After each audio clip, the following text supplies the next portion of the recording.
Ladies, have you ever felt like your life has been put on pause? Oh my goodness, you feel stuck, you feel buried, you feel like nothing is moving, you're not getting any traction. It's like 3 steps backwards and 1 step forward.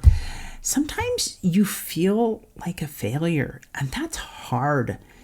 But what if that moment of stillness is actually a sacred stage of preparation?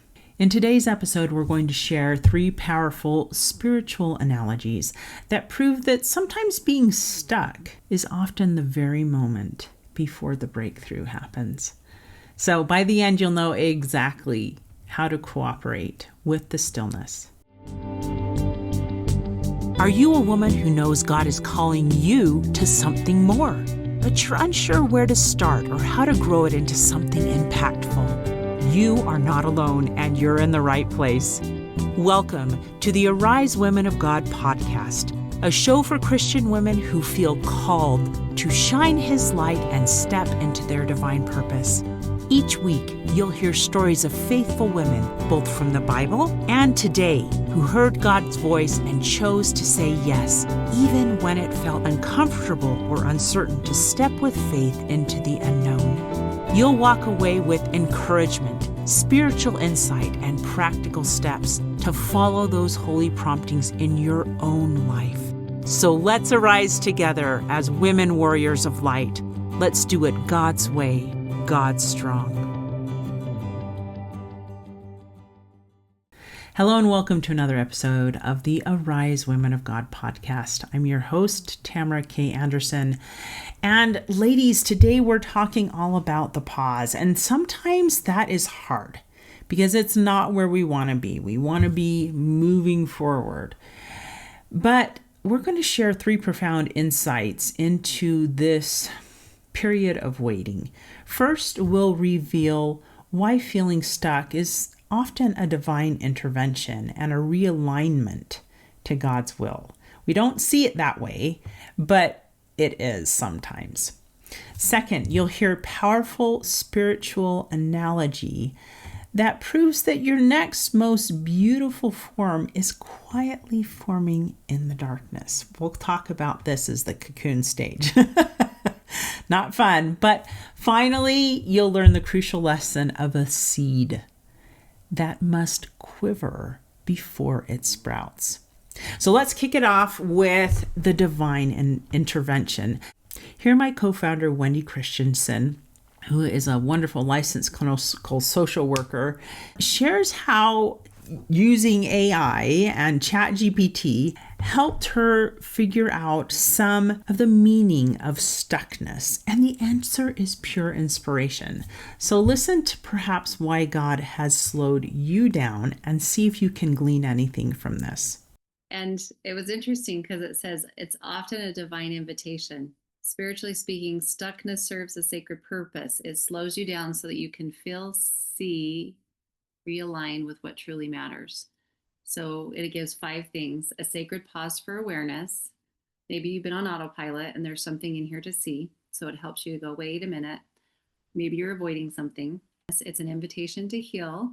Maybe there's an unhealed part of us that can't move forward yet. And so we've got some unprocessed emotions or limiting beliefs. So it gives us a chance to bring those buried parts to the surface to receive light and love.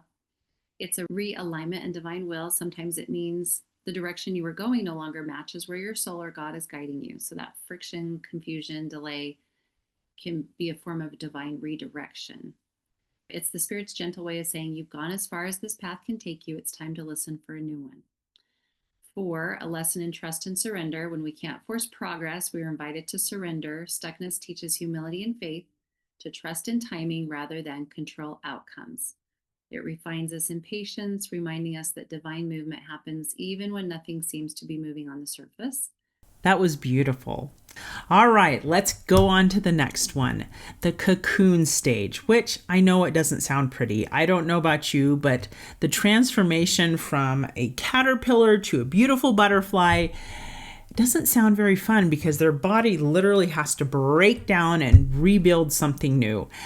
And so here in this second tip, Wendi shares a deeply comforting analogy that redefines this period of darkness and quietness as perhaps a non-negotiable stage of transformation. And it's a good way to see it in your mind. Take a listen. It's a gateway to transformation. The stuck phase often comes right before spiritual breakthrough. Just as a seed must be buried before it blooms, stuckness is the cocoon stage, a sacred stillness before transformation. It's in this darkness that your next form is quietly forming. I love that visual imagery that she shared with us there. All right, we're on to the third segment, which is be okay with the quiver. Here, our advisory board member, Jerusha Smith, shares a beautiful analogy from nature, and it's about a seed being planted. And I don't know about you, but I sometimes have felt like a seed being planted in the dark. It's wet, I'm cold, I feel like God's bounded me, and all of a sudden, growth happens. So let's take a listen to what Jerusha shares with us here. Be okay with the quiver. When seeds are planted, they get all comfy in the soil, and they just have to sit there. But right before they send out the sprout, they actually quiver. And there's this moment of discomfort. That's when they're going to sprout, and that's when their life really starts. I didn't know that. And I'm a gardener. I should know that, right? That's beautiful, Jerusha. I love that. It's a great parallel. So many things we can look to nature and go, I feel like that little seed there. I'm buried right now. I don't know what's going to emerge. All right, ladies, we have learned 3 beautiful principles here. The principle of divine invitation, the cocoon stage, and then the quiver stage. And I think the biggest application here is that we can surrender and observe God's hand and how he's changing us from where we were to where he knows we can become, who he knows we can become. He's changing everything up a little bit. And so if you're in the cocoon phase, stop forcing forward momentum. Instead, perhaps ask God what he wants you to learn while you're being still. He's changing you in your mind, in your heart.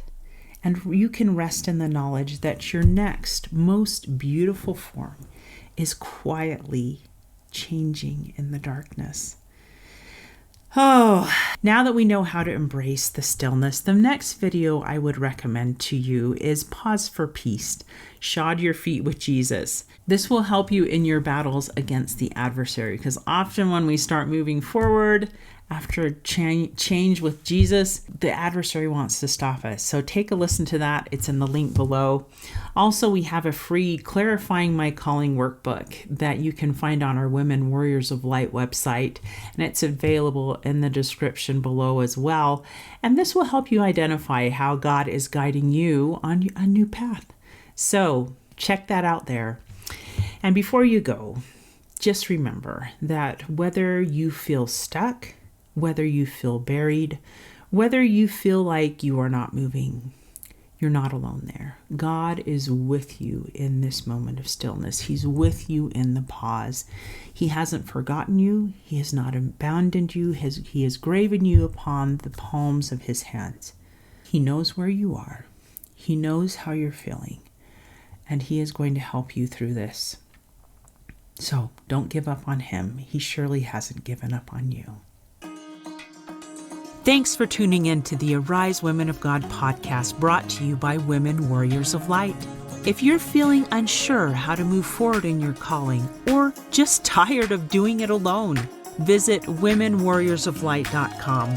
You'll find resources, accountability, and a community of women who get it. Sometimes the calling feels bigger than you. That's when you need steady reminders of the powerful God who called you. Subscribe now for weekly inspiration and the courage to keep going, because with him, nothing is impossible. And you're not the only one God is calling. That friend on your heart right now, share this episode with her.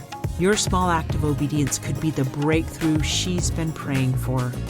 Until next time, May you arise, walk God's way, and stand God strong.